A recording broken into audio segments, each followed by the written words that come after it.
I've never believed in ghosts, not because I'm brave, but because I've never seen anything that proved they were real. That changed one night, on a road I drive every week. I work late shifts at a warehouse just outside the city. Most nights, I finish around 1:30 a.m. The drive home takes about 25 minutes, and the road is mostly empty, just trees, fields, and long stretches of darkness. That night felt normal, no music, no calls. Just the sound of my tires on asphalt. About 10 minutes into the drive, I slowed down at a red light near an abandoned gas station. The place had been closed for years. Windows boarded up, no lights, no cars. That's when I heard it. A voice, soft, calm, right behind me. "You missed the turn." My foot slammed on the brake. The car jerked forward, then stopped. The light was still red. My heart was pounding so hard I could hear it in my ears.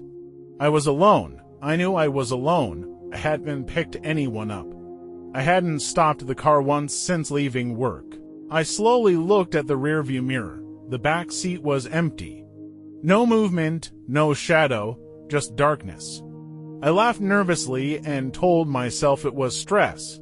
Maybe I was tired. Maybe my brain filled in a sound that wasn't there. The light turned green. I drove on. 5 minutes later, the road narrowed. Trees closed in on both sides, no street lights, no houses. Then it spoke again, slow down. This time, it was closer, clearer. It wasn't loud, but it didn't need to be. I tightened my grip on the steering wheel. "Hello," I said, my voice shaking. Silence. I checked the mirrors again. Still nothing. I told myself not to panic. I turned the radio on, hoping noise would drown out whatever my mind was doing.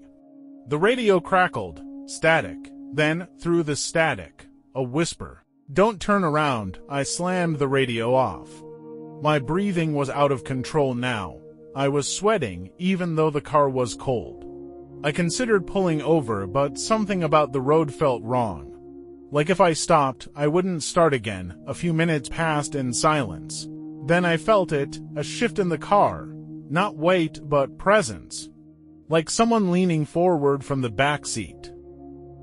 "You're not supposed to hear me yet," I shouted. I don't even remember what I said. I just yelled. The car swerved slightly. I corrected it and kept driving. I refused to look back. The voice sighed. "You always do this part wrong." My stomach dropped. "Do what?" I whispered. "Pretend you're alone." I was shaking so badly my teeth hurt. I told myself to floor it, get home, lock the doors. Forget this night ever happened. Then the voice said something it shouldn't have known. "Your garage door sticks when it rains." I almost crashed. No one knew that, not friends, not co-workers, only me. The trees thinned as I reached the outskirts of my neighborhood. Streetlights came back. Houses. Driveways. Relief washed over me. The voice grew quiet, almost disappointed. I pulled into my driveway and shut off the engine. I sat there for a full minute, breathing, listening, nothing. I grabbed my phone, opened the camera, and pointed it at the back seat. Empty. I laughed, shaky, exhausted, and told myself I'd lost my mind. I stepped out of the car. That's when I heard it again, not from the car. From behind me. "You forgot something." I turned slowly. The car door on the back seat was open. I don't remember opening it. I don't remember closing it either. I ran inside and locked every door. I didn't sleep that night. The next morning, I checked my car. The back seat was clean, except for one thing. A deep indentation in the fabric, like someone had been sitting there for a very long time. And taped to the inside of the rear door was a parking receipt from 3 years ago. From the night my brother disappeared. He was last seen riding in the back seat of my car. I stood there staring at the receipt, my hands shaking. 3 years ago, that was the night my brother disappeared. He'd asked me for a ride home. He sat in the back seat, said he felt sick. Halfway through the drive, we argued. I don't even remember why, just anger, loud voices, stupid words. I remember pulling over. I remember him opening the door. What I don't remember is checking the back seat after I drove away.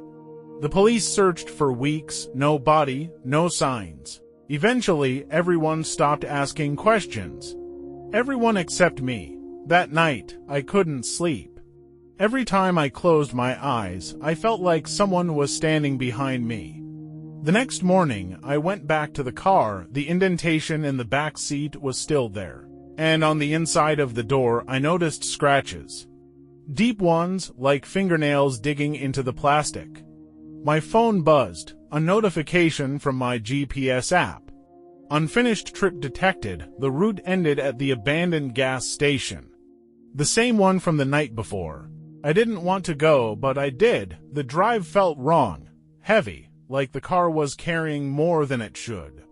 As I slowed near the gas station, the engine shut off. Silence, then the voice returned. You always leave before the end. I couldn't breathe. I thought you left, I whispered. The seat behind me creaked. Weight settled into it. You never looked. I felt something cold brush my shoulder. You just drove away. The headlights flickered on. In the reflection of the rearview mirror, I saw it, not a face, not a body, just the shape of someone sitting still. Next time, the voice said softly, don't pretend you're alone. The engine started on its own, the weight disappeared. I drove home without stopping. Since that night, I never drive with an empty backseat. I leave something there.